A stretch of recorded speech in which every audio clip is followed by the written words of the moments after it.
हम सभी ने बहुत सारे विज्ञापन में देखा है कि अमिताभ बच्चन आप लोगों को ऑनलाइन होने वाले फ्रॉड के बारे में जानकारी देते हैं और अब वो जानकारी इतनी ज़्यादा दी जा रही है, इसके बाद भी लगातार फ्रॉड की घटनाएं सामने आ रही हैं। ऐसे में एक बार फिर से आरबीआई ने एक बड़ा कदम उठाया है और जहां पर बहुत ज़्यादा संख्या में लोग आते हैं ट्रेड फेयर में, वहां पर स्टॉल लगा के लोगों को जागरूक करने का अभियान चलाया है।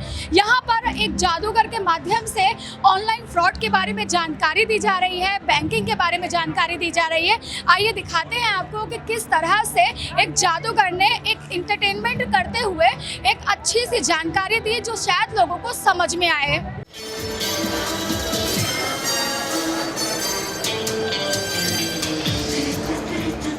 बस इसके अलावा आपके पास कोई कॉल आई, हेलो आपका धन दुगना हो जाएगा, है ना, हमारे साथ जुड़ जाइए। अगर किसी आप संस्था के साथ कंपनी के साथ जुड़ रहे हैं तो उसकी पात्रता देख लीजिए, उसकी पात्रता देख लीजिए, पता चला वो कहीं अलग गलत जगह पे जुड़ गए तो आपका पैसा चला जाएगा। दूसरी बात, एक बात बता दें, जैसे ही आपके पास कॉल आई 20 लाख की लॉटरी लग गई, 10 लाख की लॉटरी लग गई, 10 लाख लॉटरी के चक्कर में हम लोग अपनी प्राइवेसी आउट कर देते हैं। क्या करते हैं, अपना वन टाइम पासवर्ड OTP किसी और बता देते हैं, ठीक है। दूसरा UPI पिन या ATM कार्ड पे CVV नंबर हम किसी और बता देते हैं। आप लोग यहाँ मेला देखने आए, घर में ताला लगा के आए, घर की चीज सेफ रहे। इसी प्रकार से बैंक अकाउंट को भी एक ताला मिला है जो 4 डिजिट का आपका पासवर्ड होता है। किसी को बताएंगे चाबी किसी के हाथ लग जाएगी, आपका पैसा।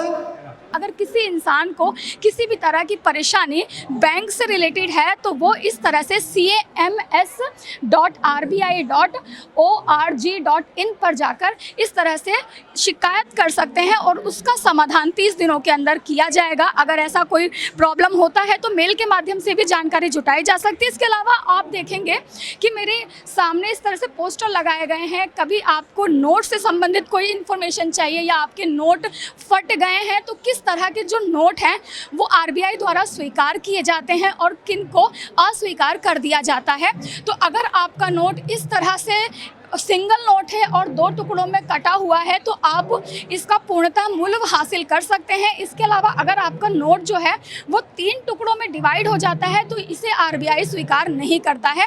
इस तरह की तमाम जानकारी यहाँ पर दी गई है। आपको बता दें कि अगर आप डिजिटल करेंसी जो आजकल चल रही है, कॉइन्स चल रहे हैं, उसके बारे में जानकारी प्राप्त करना चाहते हैं तो जिस बैंक में आपका खाता है उस बैंक के ऐप के माध्यम से आप डिजिटल करेंसी भी यूज़ कर सकते हैं और उसमें अपना इन्वेस्ट कर सकते हैं। आप मेरे पीछे देखेंगे इस तरह से यहाँ पर इसको पोस्टर्स को प्रदर्शित किया गया है कि किस तरह से उनके 50 रुपीज़ का जो मूल्य है वो है, 100 रुपये का, 200 रुपये का, ये सारे मूल्य हैं। इस तरह से आप यहाँ पर ले सकते हैं। अगर आप भी लेना चाहते हैं देश दुनिया की तमाम जानकारी तो आज ही सब्सक्राइब करें हमारे चैनल को। साथ ही नीचे दिए बेल आइकन को जरूर दबाएं ताकि हर अपडेट आप तक पहुंच सके।